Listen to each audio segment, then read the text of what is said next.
Now the Barista Touch Impress is set up, we recommend that you select the Touch Guide, and the machine will guide you step by step to make your first coffee.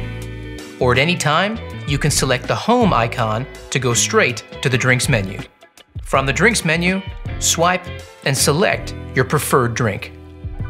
The only thing you can't adjust on the screen is your grind size, which can be adjusted using the dial on the left-hand side of the machine. We recommend you start with a grind size of 15 for fresh beans or 20 for any other type of coffee, and slowly decrease or increase as you get more familiar with your machine. Decreasing your grind size will mean you get a finer grind, while increasing your grind size will give you a coarser grind.